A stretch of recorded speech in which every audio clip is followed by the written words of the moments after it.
Well, hi YouTubers, hi, I'm back with 6 books in isolation, and first of all, this is not an easy read. It was not an easy read, and as such deserves so much respect. And I'll be truly honest, I rehearsed this review in my head many times, think what I'm going to say, even down to what I would wear. Would I show solidarity to um, Liverpool and wear my red top, or will I pay tribute to my father's football team and also mine and wear my blue? But instead I decided to go with black because it's a more respectful colour. So this is a very sensitive subject because obviously this is about an event which caused the death of 97 people and caused injury to officially 766. Okay. And there is so much information out there. I'm not going to be able to describe everything. I will recommend this fantastic book by a guy called Phil Stanton, called Hillsborough, The Truth, which I'll put in the links under. It's one book I read but couldn't review because it was perfect. I didn't want to tell anyone about this book, apart from telling them to actually read the book. So, this is a story of Hillsborough. This is a story of a day in April, which changed the lives of so many and absolutely ripped through the heart of Liverpool itself. Okay. So before we begin, I'd like to just talk about my own place of understanding because I watched Hillsborough disaster unfold in real time. I remember really well. I was 9 years old, and watching the disaster unfold was just extraordinary and terrible. You didn't understand what's going on, not at the time. Now, it was only broadcast live in Ireland. Every channel never got the live thing. All I got were the news fixtures come in. Match of the Day, the BBC News, ITV. Now, I have actually found links to the actual events of that day. I've actually found the actual news footage, which I'll put in the links under. It was fascinating watching it again. I actually remember watching it first time around. So it's been over 30 years, and I was 9 years old. I was watching people die on national TV. That was the reality of it. You saw something unfold which you couldn't understand. You couldn't explain. It was just so horrendous. Just fans just crushed in this pen, treated like animals, just kind of pushed in there. And 6 minutes past 3, that was when the game was called off, halted, and you saw fans being lifted to the pitch. You saw one actually very heartwarming story of, you actually can see it in the original news footage, and is also featured on a documentary called Hillsborough, which is also right now on the BBC iPlayer, is of a young boy who was in the crowd who's been hoisted onto his shoulders by a teenager, and then 3 decades later set out to find the teenager who helped him that day, and he was found and interviewed. Okay, so the FA Semi-Cup final between Nottingham Forest and Liverpool is it was held at a place called Hillsborough and Sheffield. Okay, it was chosen because they thought it'd be neutral ground, instead of having it at Anfield or Nottingham Forest's ground, which I don't actually know the name of. Sorry, I'm not a massive football fan. They decided to do it on a neutral territory in Sheffield, and if they just chosen a different ground or had people competent doing their jobs who actually understood the ground, okay, then this would never happen. This was a disaster dominoes. Okay, this was a ripple effect, and it just changed so many lives. Now, once again, my place of understanding, the reason I remember this so well is one thing. My strongest memories of that day is actually my dad. Now, I mentioned this before. I'm of a British Brazilian background.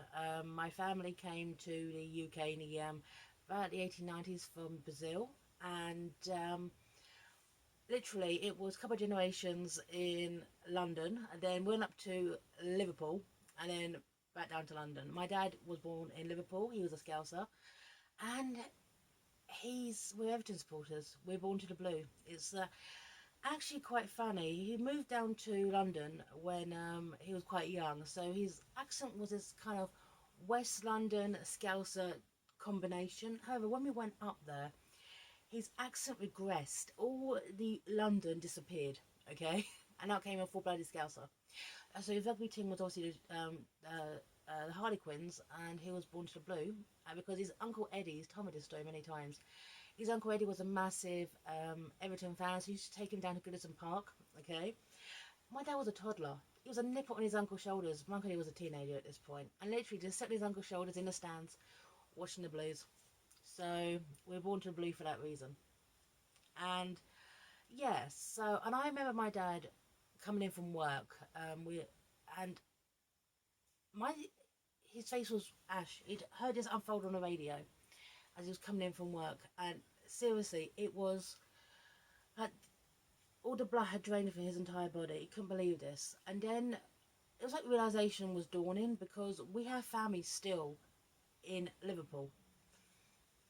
So seriously, we contacting to find out were they there. There was that fear with so many families, not just in Liverpool, okay, but everywhere, okay, as family from the city, could they be there? And mercifully they weren't because they have children. The younger son was younger than me, so they went to away games and they couldn't get tickets. So because it was a semi final, so I will put footage to everything of that day below in the links. I also put a book called Hillsborough Truth by Phil Stanton, which is absolutely amazing. And I couldn't review it because it was perfect. I've read it and I read this book, and seriously, just the compassion he writes with to get to the truth, which is a very, very loaded word in Liverpool. Hillsborough the truth, but I'll get to that further on. Okay, so that's my place of understanding. Okay, that's my place of Hillsborough itself, and this is the story now of Anne Williams. And there was a fantastic drama which actually led me to this book, called Anne Williams, or sorry, Anne, just Anne. Okay, when you walk through the storm, she lost her son at Hillsborough. And whilst I was watching this drama by Maxine Peake, playing the titular Anne Williams, I actually saw a copy of this book and went straight onto my local library to see if they had a copy, because this book is out of print. You can't get this book anywhere, and I truly hope now the drama's been broadcast, they'll get copies in, because this is a incredible book. Now, one thing I could not believe, okay, is I got this out, due back, by the way, it's actually overdue, it's going back to the library today, 26th of January 2022. The last person to take it out before me was the 24th of November 2000. 22 years. Don't know, I took this book out for almost 22 years. Okay, so, and now people are reading this and understanding the story, now it's going back. Let me just read, it's a long blurb, okay, on the back, so I'm not going to read all of it, okay? But let's just, When You Walk Through the Storm is the moving story of Anne Williams, whose son Kevin died at Hillsborough disaster in 1989. It's a remarkable personal account of a mother's determination to discover the true circumstances of her son's death on that tragic afternoon. She vividly relates the grief she felt when she realised Kevin wasn't coming home, followed by the anger she experienced on discovering that he could have been saved. In the aftermath of the tragedy, controversy raged over what had been responsible for the events, and then When You Walk Through the Storm, Anne Williams describes her feeling towards those who she felt had blood on their hands. Finally, she became embroiled in a bitter fight for justice for her son. Okay, now one thing I will give Anne Williams, because she wrote this with Sean Smith, is, now I'm a Scouse's daughter, so I understand the Scouse accent, I understand the Scouse colloquialisms. One thing I loved reading this book, first of all, is the Scouse voice. Reading this book, you can often tell if an author is writing about Liverpool, if they're from Liverpool. Because it's not just about the setting, it's about the accent, it's about the colloquialisms, it's about the setting. And it's you can feel the Scouse narrative running through this. You can feel the passionate voice of the Scouse mother. Now, I will say this right here, right now, and I know it's my own experience, okay? One thing I love about Liverpudlians, one thing I love about Scousers, okay, is Scousers were born with passion in their blood, okay? But the Liverpool mother has fire in her soul. There's nothing more powerful in this world than a Scouse mother. Scouse mothers are made of fire, okay? They truly are. So I just wanted to say that right now. God bless the Scouse mothers of this world, okay? Because for their kids, they do never give up, okay? To quote Bill Kenwright back in the Hillsborough Memorial, I think that was 2013, but don't quote me on that. You've taken on the wrong city, but you've taken on the wrong mums, okay? So, for those who don't know, okay, that's Everton's, okay. became like chairman of Everton. So great memorial speech. I actually will put that on the links as well. It was incredible. And it really kind of summed up how Everton feels about Liverpool. Whatever happens, okay, on the pitch, when it comes to Hillsborough, we're always going to be united. Okay, that's permanent. And can I just say, okay, that's zero hesitation. And I know this because I keep getting fixture results on my phone. It reminded me of this. Liverpool Football Club are one of the best teams on the entire world. You truly are. You truly are, okay? So, you look at Liverpool once on your phone, okay, get fixtures forever. You're one of the best teams in the world, Liverpool Football Club. Even your crest is awesome. So, okay. Now, this is one thing I will also love about Anne Williams. This is also comparing it now to Anne the drama, is her son, Michael, wasn't given that much focus, her eldest boy. Now, the drama handles that quite well, okay? He's seen, but his presence isn't a constant one, which is also in this book as well, because he dealt with his grief differently. However, Zara, she is very much a fixture point. She picked up the legacy after her mother's sad passing, and she's always been a part of the Hillsborough family. And this is just setting a scene about Kevin. Now, I absolutely love this. Absolutely love this. Zara. Our little sister used to tag along. I always used to wish I was older so I could go out with him to his parties. I just wanted to go where he wanted to go. That's why I became interested in football. I knew he liked it, so I begged to go to matches as well. I went to Anfield once before he died. I was very young. All I can remember is Kev and our eldest Mike went down to the front and stayed with my auntie. Kev taught me how to play football. I could dribble the ball really well. On Saturdays and Sundays, if Mum and Dad were down the pub, we used to play football in the garden with his best mate Lawrence all afternoon.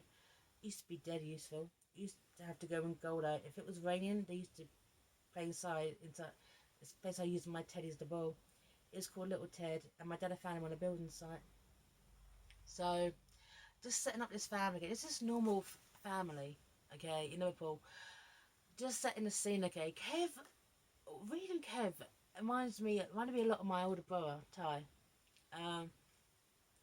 That, you know, liked a couple of bevies with his mates, just like to hang out, loved music. Okay, Kevin was a massive fan of Phil Collins, Genesis. So he reminded me so much of my brother, and I guess reading this and everyone else has read it, it's like the same circumstance, same kind of situation. I mean, how would you feel if your brother was taken away? I mean, when Zara describes her brother, you can tell she's getting lost in the memories and she misses him so much. It's absolutely terrible. And then it's just a set in the scene with his friend Lawrence, his girlfriend, just his life. Okay, I was sadly taken away. This bit here, right, and this bit here, and you can kind of feel when Anne Williams writes this, you can feel her grief about how Kevin actually went to Hillsborough in the first place. Get this. It was the evening before the semi-final when he asked to go to Hillsborough. He had been to a away game before, and we weren't keen on him travelling to Sheffield. He tried to put in a brave face. Never mind, he said. I give my ticket to Andy, and he could sell it outside the group, so outside the ground for me to at least get my money back. Ken went upstairs to his room, and Steve looked across at me and said, "Poor little bugger. All he wants to do is stay and look forward to his football. Shall we let him go?" Ken was quite small for a 15-year-old. We'll call him little lad out of affection. He was always full of fun and spirit, and he would laugh a lot. That's why I could tell if he was unhappy or bothered. He was quite looking in a bubbly way, with a winning smile, and the girls seemed to like him. Right. Now, Stephen is his stepfather. Now, one thing Anne says very briefly at the beginning was, I was a battered wife. She actually says that, which I'm very sorry she went through. She's only in her late 30s at this point. Yeah, she's gone through so much, and she's going to go through so much more. It's heartbreaking. And so she gave us some permission to go to the match with his friend. And I think that obviously that event, that action, clearly haunted her for the rest of her life. And then, of course, came that terrible day. I mean, she was just sitting there in her shop, newsagents, hearing these reports and knowing that something was wrong. She actually felt something happened about 3 o'clock, that she knew something wasn't right. And then she sped down to Sheffield itself to find out what was going on with her son, what was going on with her baby. She just knew something was wrong. And this bit here, right, okay, this is when there was total misinformation that day, right? It seemed like hours, never so often, I hear someone screaming. I knew they had just found someone dead. There was definitely air all around us. Eventually, a man in a white coat came and told us we'd have to look at some Polaroids. He warned us this might be distressing, and I couldn't believe it was happening to me. It was really a dream. I would wake up. All the photographs were pinned to a board. I didn't know how many were there. It was just a sea of pictures, but all I could see was Kevin. His face jumped out at me. He looked so peaceful as if he was in a cocoon. He just looked asleep. Steve was just stood behind me and I heard him cry. Oh no, not our Kev. Right. We were taken back to the courthouse and I was wailing, where's my Kevin? Okay? One of the social workers, Alan Nash, a tall, kindly man who'd been so gentle with me, said that they were getting Kevin ready so we could identify him. I told him that I couldn't do that. I was too paralysed to fight. I was frightened of my own son. I was frightened of his death. Mr. Nash kept talking to me and asking me about Michael and Sarah. And finally the time came to identify him and I wanted to go. I wanted to hold my Kevin. Now, the fact is that this whole, you can kind of see just within that sentence the organised chaos, not organised chaos, it was just chaos. There was no organisation about this. This was hell, okay? It was absolute hell. Now, at the time, it was 95, okay? Then this went up, okay, of the dead. People were lying dead in Leppin's Lane itself. People were dying on stretchers. Now, well, you see the footage for yourself, okay? And then what they did is all the people who were dead, they literally took pictures, Polaroid of them whilst they were lying on like a gym floor, okay? They kind of put the dead there, they laid them on the floor, took pictures of them, okay? Put Polaroids up, and there was no segregating of these Polaroids, okay? There was no one for the women because women had sadly passed away. There was no for children, okay? Or teenagers or men. They were just grouped together. So just imagine you cannot find your loved one, you cannot find, and then you have to literally pick him out of the list of the dead because they're all mixed in. This was a shambles. This was absolutely an absolute, oh. And the fact is that from that moment on April the 15th 1989, the narrative shifted. Now, okay, I'm going to call it the scum. You know, it's a nasty, obnoxious red top, okay? So this bit here, the Wednesday after Kevin died, the scum, yep, printed a piece about the fans saying that they were drunk and that they have urinated on the brave cops and robbed the dead. One of Eddie's horrible things that held Kevin's horn of life, a necklace he always wore, but it was wearing the day he died, and wore that till the day she passed, which was hanging around my neck, and said, what I did rob Kevin, no one robbed that Kevin, could have got his horn back, and I got his £3 coins that they had with his tickets. At the time I didn't care what the fans did or who was responsible for Hillsborough. I lost a child. All I could concentrate was on Kevin not being there. Now, one of the people who wrote these things even imagined what it was like reading them in Formby or Liverpool or the thousands of other places where those affected by Hillsborough were suffering. So I was always made sure that from that day on, no one in our house buys the scum or brings it in our home. We cannot forget, and by the way, we've never forgotten. This book came out in 1999, by the way. 1999, okay? This is 2022, and we've never forgotten. We would never buy the Sun. Oh, God, I said it. Oh, scum, sorry. Oh, slip of the tongue there. Sorry. We would never buy the Scum newspaper, okay? Total eclipse of the Sun. Never buy the Sun, okay? Oh, trust me. Publication has totally dropped in the Mersey area because of reasons. It's a boycott. Because from that moment, it was like that newspaper. It wasn't just mirroring Liverpool fans, okay? This affected so many people across Liverpool, not just Liverpool. It trickled down, okay? This was basically saying, okay, this was basically saying that the people who died on that terrible day were thugs, were drunk, were violent, and whilst the brave cops, okay, were trying to save others, they just turned on the cops. But they basically turned around, okay, and said that Liverpool fans, and by virtue the entire city of Liverpool, was thugs, okay?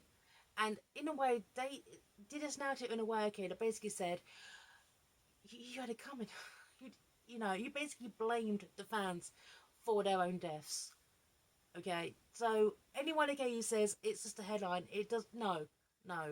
Okay, I saw this how it happened. Okay, I know exactly what happened. So damn that disgusting, horrible red top. And so I just had to throw that in there. I'm trying not to get so emotional, but it's difficult because this is something that's very very close to me. Okay, sorry. Okay, right.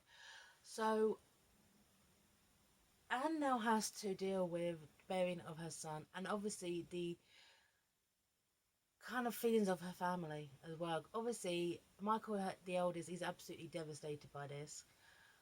Zara doesn't really understand. Okay, her brother's not coming home. She's very very young herself. Okay, and Steve, who is Kevin's stepfather as well, but he loved the boy just as his own, and he knew exactly what poor Anna gone through in her life prior to him coming into it. It was just trying to do his best, but everyone's dealing it with the grief in their own way, and you can just kind of tell how fractured and just how confused his family are. At the time, there was very, very little support for this.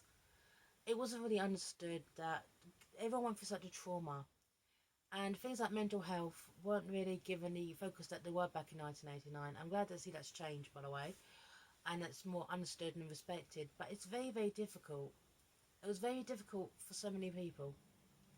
So let me, because what's happening to Anne right now is also happening to so many other families that day. Right. Some teachers from Thornby High School came round and told me I had a car outside and were taking me to school to see Kevin's wall. I was so proud of it. They dedicated a wall in the main block to Kevin, in his name and the date of his short life, 1974 to 1989, and in bold letters Hillsborough, which had quickly become one of the most common words in Merseyside language. Hillsborough was no longer just the name of a football ground. It had never meant anything to me as that, and anyway, if it had been written in a dictionary, I would have said Hillsborough disaster, tragic death. It's like Aberfan or Lockerbie. So that the whole world assigned their names on Kevin's wall, and the fact that the community came together a lot um for Kevin. You can see how loved he was by his community, by his school. His school left and actually left an assembly and to walk down to Anfield, Liverpool's ground. There was a absolute. The entire pitch was covered in flowers. Liverpool actually ran out of flowers. What they did between Goodison Park, Liverpool's brothers in arms, and Everton and Liverpool, was they got scarves and they tied the scarves together to create like a rope of scarves, just joining the teams together. So, right, hmm right, and the fact that the Appeal Fund as well comes into it as well, because this was obviously the start of the Hillsborough Family Survivors Network, Hillsborough, and which is now kind of involved to the Hillsborough Survivor Support Alliance. I'm going to talk to them about them at the end. And right, let me get this. There's an appeal fund for Hillsborough, which many people thought was going straight into the bank accounts of the families. When the media announced that the appeal topped 11 million, you could see how people were working out from their fingers and much they thought we were going to get. Human aid can be a very cruel thing when money is involved. It practically all went to charity as far as I know. We had no control over the funds. Well, on ambulances and medical training stewards, that sort of thing. I think when it closed, some went to the Roy Castle Council appeal. We received 6,000, which was helped at the time because we were living on Steve's disability pension. So, £6,000 is what you got. And the thing is, you can kind of see she'd buried her son, and then also she laid him to rest at Anfield. He was cremated, and he was laid to rest on the grounds of Anfield. They gave permission for it to do so, and can I just say that's absolutely beautiful? It was just them, and they poured the ashes in. So many people can have their ashes put at Anfield, and so it's just absolutely touching that they did that for Kevin. They kind of let him lay to rest at a place he loved the most. So, okay, right. But the thing is when this all started because Anne Williams wanted answers. She just wanted some answers. She just wanted to find out what happened to her son. The story of Anne Williams is like throwing a rock in a pond. It ripples out because what happened next kind of blew this investigation wide open, and it happened due to her. She wanted to find out what has happened to her son that terrible day, and at the time they gave a cut-off point. Okay, 3:15. Everyone who died that day was dead at 3:15, and then she found out no. Okay, right, right. Mhm. Found out no, he died almost an hour later. Right. Now I learned he'd been given a kiss of life on the pitch. He'd been called for me at 4 o'clock. That I had the worst injuries of any victim. This wasn't the end of it at all. It was the beginning. Oh yeah, you can.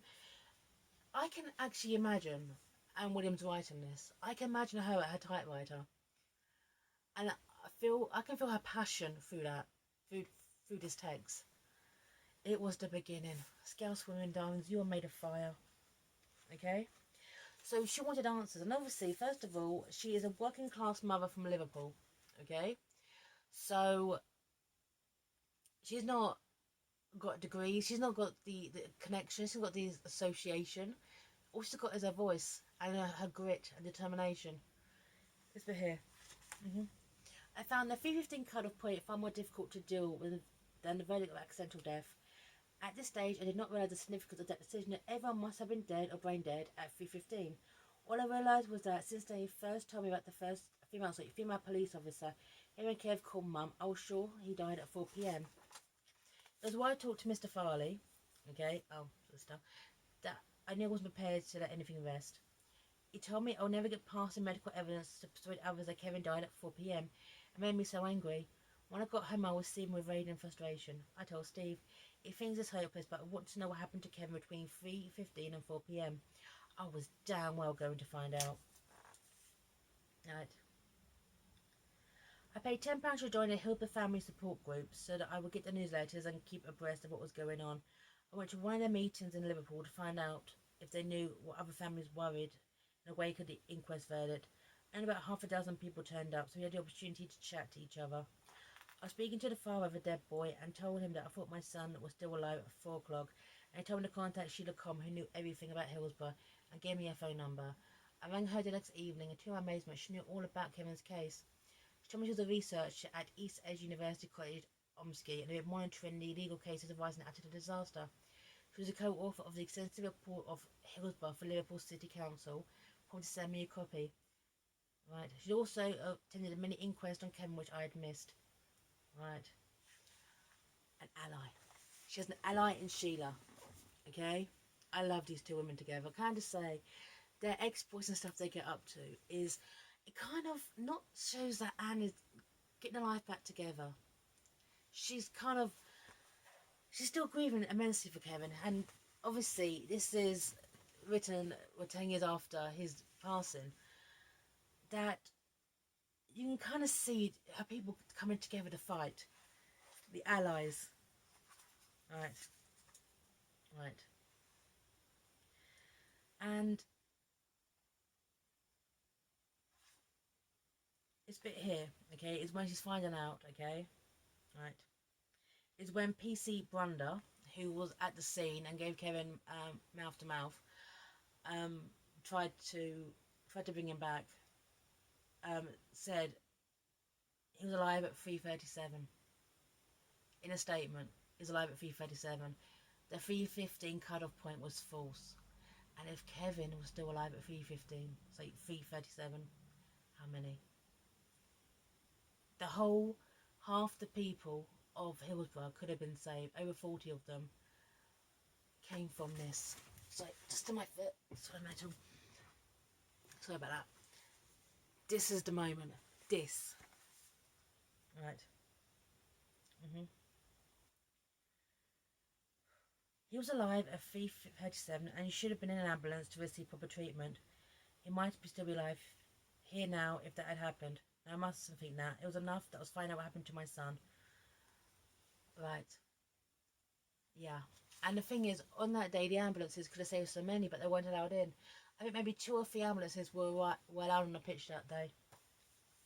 And when a scene is unfolding, when there's so many on the floor, so many unable to breathe, so many being pulled out of Leppin's Lane, who do you save? I mean, what I saw that day is I saw people reacting in probably one of the best ways in most of the worst moments, I think, in sport, in British history. I saw fans reaching down, just pulling up up to the upper tiers. I saw that.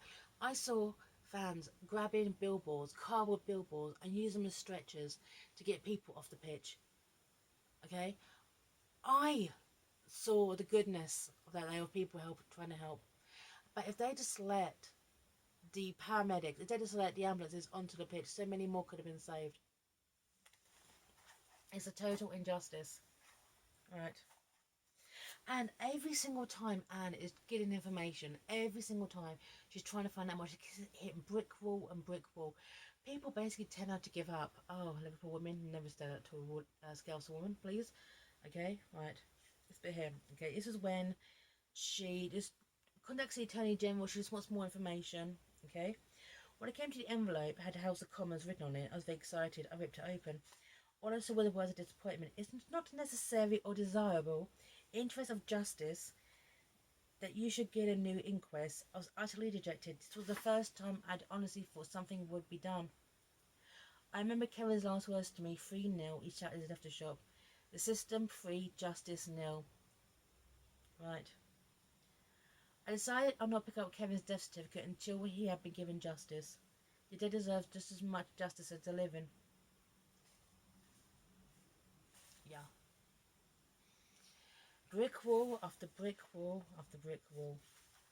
And the fact that she won't give up. And all she wanted at the time were answers for Kevin. But it was the ripple effect of this amazing woman. Right.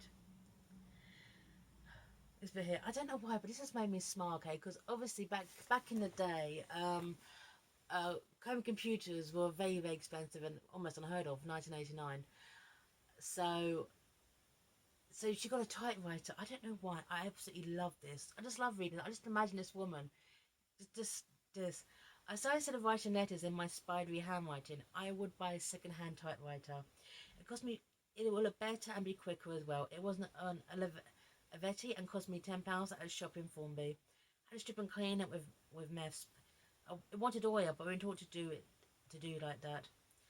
I cleaned all the keys, and when I finished, it gleamed like new. Right. Yeah. Anne Williams sitting at her typewriter, writing letters. Just imagine her, just very, very slight. She was very, very petite. She was all underweight. Very, very petite woman from Liverpool with a very, very fragile body. The soul of a goddamn tigress. Oh. Right. And also, one thing that this, obviously, written in 1989, so written in 1999, my apologies, is this was unintentional, but what Anne did, she was trying to find one of the individuals who was who was carrying a stretcher, one of the good, fantastic people of that day.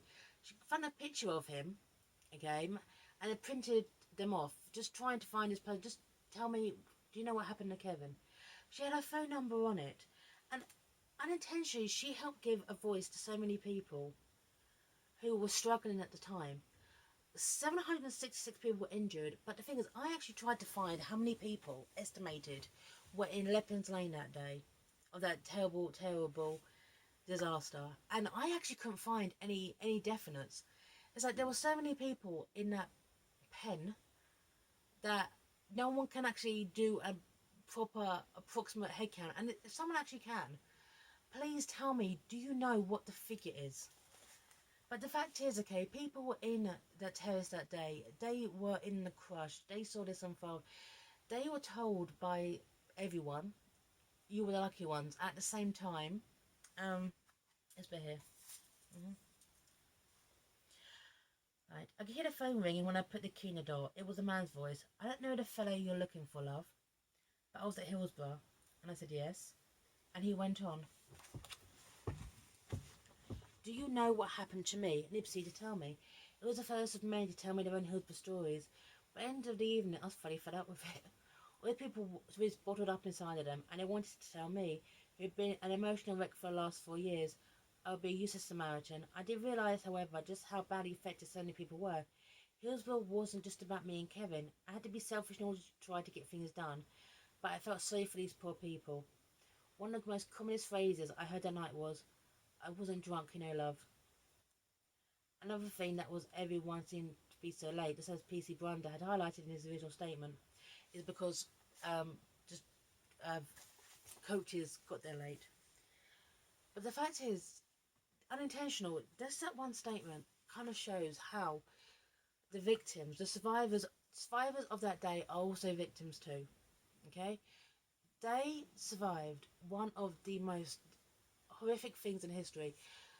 People died standing up, so tightly in their lungs could get no air, and they literally died standing. Is the fact is they survived, and then it felt like, due to the media, due to the scum newspaper, it felt like as they were told that they survived, they were the lucky ones, they survived, but obviously they were left with, well, absolute PTSD about this, which in only later years is really being understood and discussed within the Hillsborough survivors.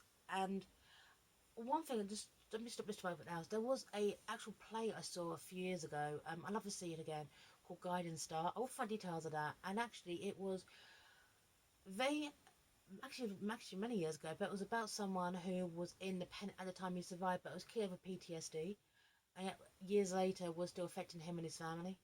So I will find details to that. I'd love to see that again. So, yeah. Going on about the tragedy, and obviously trying to find the evidence, okay, right. One of the most unusual things about Hillsborough as a tragedy is that you can see the moments of death. You can witness it happening. If there's a plane crash or hurricane, you might have pictures of the scene afterwards. Never during. The nearest I could think of was when Ayrton Senna crashed and died. You saw his car was across the track and into the wall, and you saw the final seconds of his life. The grimness of this picture served to multiply shock and grief. I felt shocked looking at the Hillsborough videos, even though I knew exactly what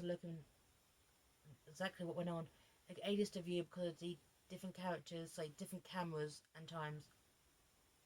I knew from police continuity chart the Kenyan pulled out at 3:28.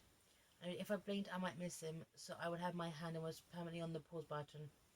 I'd have a little more each day sitting by myself up in the bedroom. Right. Just getting all this footage, trying to find her son. So heartbreaking. Absolutely heartbreaking. And one thing this is actually because interest in Anne Williams is courtesy of the TV show Anne. Is in 1996, Jimmy McGovern, creator of Cracker, did a docudrama. Well, not docudrama. It did a drama based on the events of the day. He focused on the Hicks family. Trevor and Jenny Hicks lost their daughters. Victoria and Sarah. They both died in the Hillsborough disaster. And so Jim McGovern actually approached Anne Williams to be in it, to be a focused family. About this time, I heard that writer Jim McGovern was trying to put together a drama on Hillsborough. He knew about Kevin's case from Anne Addington and got in touch with me because he wanted to portray what happened to Kevin in his script. I was delighted because I love Cracker, and I knew he would do a terrific job. He sent me a much appreciated letter in which he wrote, "Is there anything I can do to help? I promise I'll do. I'll do it." I met him one evening at a restaurant in Liverpool. He was quite slight in stature, enthusiastic by nature, and a real Liverpudlian. He was very excited about Kevin, even though I could see there was a great dramatic potential in the story. They were just waiting for the green light from the TV company, then it would need to be up and running. Right. But it was a very difficult decision for me to make. I'd already seen for myself that despite all the publicity of the Cook Report, that was a drama, documentary series, and it proved very little effect on the authorities. So far, the only intervention of Sir Malcolm and the Commons debate have been much more, made much more, sorry, made much impression. Sorry, right. I knew Jimmy was disappointed when I backed out and probably mad at me, but it seemed a sensible thing to do. I'm sure that it was. Jimmy said he would use the bits in Kevin's evidence that were already in the public domain, like the inquest papers. Said it was fair enough. Tried to help his researchers if they phoned up, but I know I let him down. Right. And also, the best thing about the Hillsborough drama was that it cleared the Liverpool fans. No one understood all the legal stuff, only understood parts of it, and I'd been living through it now for nearly 8 years. But now more than though any documentary, people all over the country could see how the build-up came, and the fans would carry down the tunnel into the pens. They could see what a big botch up it was with the Duckenfield freezing. They could see fans trying to resuscitate their friends and other fans. Seeing the gymnasium was a bit gory, and that upset me because I knew Kevin was there. The drama invigorated me and made me more determined to get stuck in. Part of me still wished I'd been involved, but I chose my own course of action, and I'd stick with it. It would be interesting to have an actress playing me, which what Jim McGovern originally wanted. And I just imagine, I wonder who Jim McGovern would have cast as Anne back then. Well, Maxine did a fantastic job, by the way. So it is interesting just reading that, how we would have known this story much earlier, and of this incredible woman.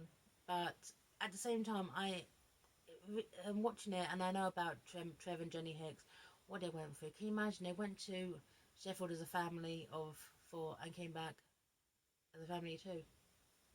So,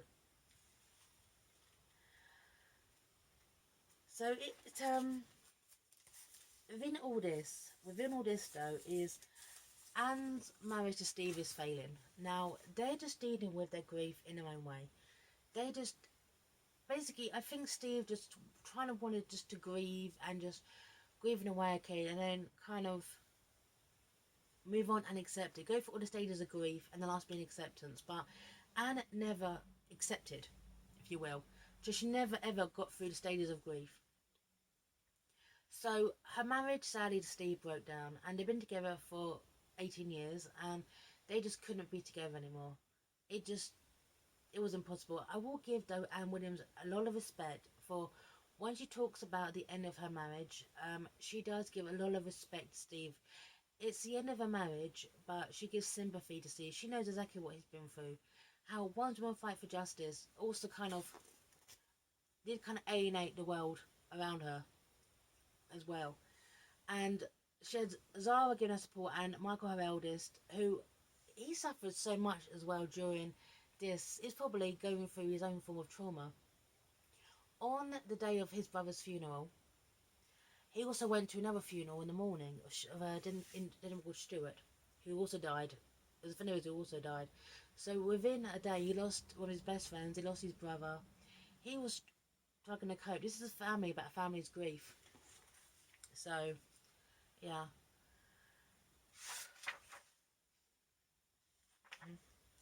And the fact is that this is a book where there is absolutely no conclusion. Just be here. I will never give up my fight for Kevin. One day there will be official recognition that Kevin died needlessly. I should never throw away anything. It's all here with me. All the letters, the statements, the poems and the thoughts that have formed a major part of my life for 10 years. I believe I have shown that Kevin's death was avoidable and due to a distinct lack of care. Does Enchanted that dreadful day in Hillsborough had a duty of care and had not fulfilled that responsibility? Right. That's the thing. This is a book about a woman's fight for justice, which has no resolution. It ends with basically them getting like a new inquest, but it was only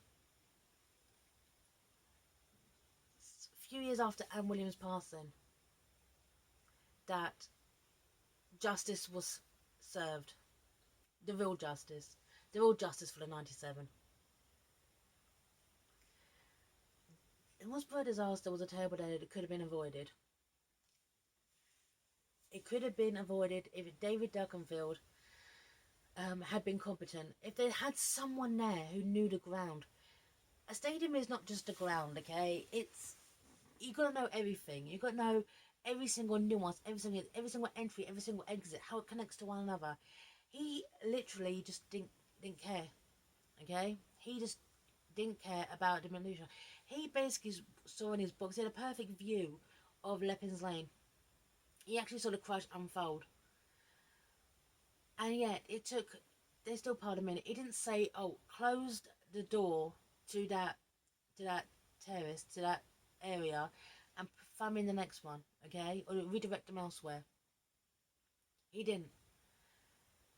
He just even just delayed the match so everyone could get in an acceptable time and separated the pens in a more organised fashion. This wouldn't be here. And one of the most important thing is, okay, because if at the day, if everyone on the police force had owned up, because the police took their statement and then his statements were changed, okay, to the point where the actual police officers themselves started to question their own sanity. If this was owned up on the day and said, "We messed up. We are so, so sorry. The police, the organisation, this should not have happened. This book should not exist." Okay? But they didn't. They closed ranks. The lies, the smears, blaming the fans. Okay? That's what the story of Emily is about. It's just the fact, okay, of vindicating and knowing the truth about this poor victim that day.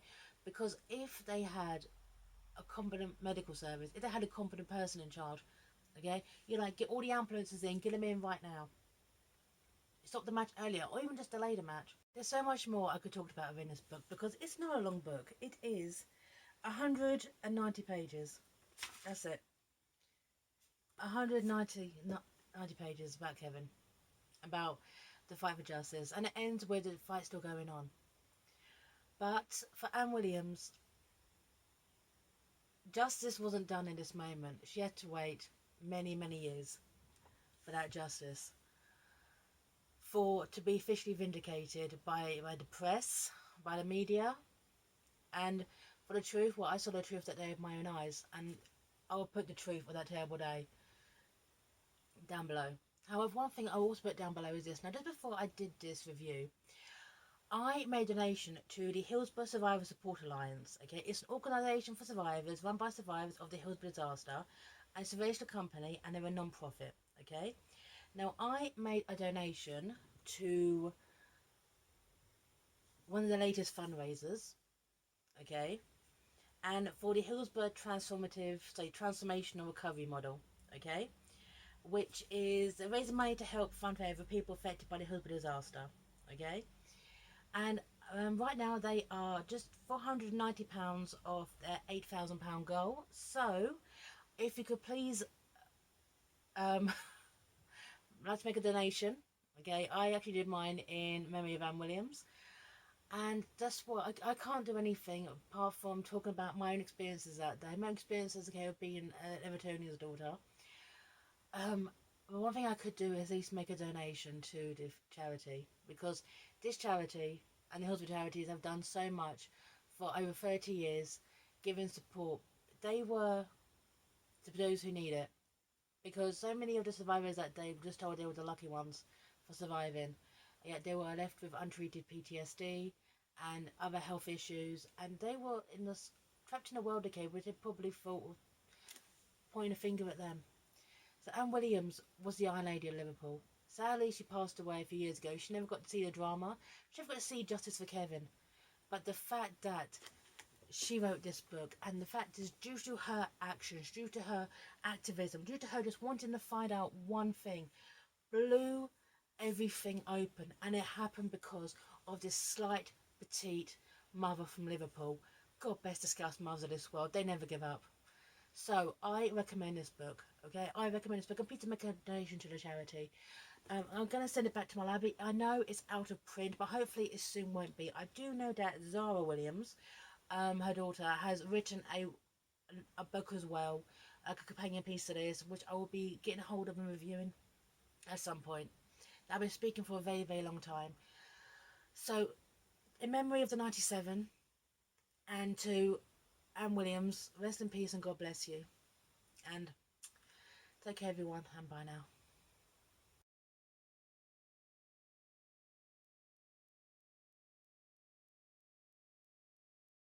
Well, hi, Jeeves, hi. Just some afterthoughts, things that, when you do a review, and there's so many things that you realise you hadn't talked about. Putting the video together, it was in sections. It was incredible how many memories I had of Hillsborough started to flood back of that terrible day. And I guess the anger I still felt from that day. So many things could have been avoided. It was a literally disaster domino effect of things that led up to that terrible day. And above all, just reading Anne's book, just feeling her grief.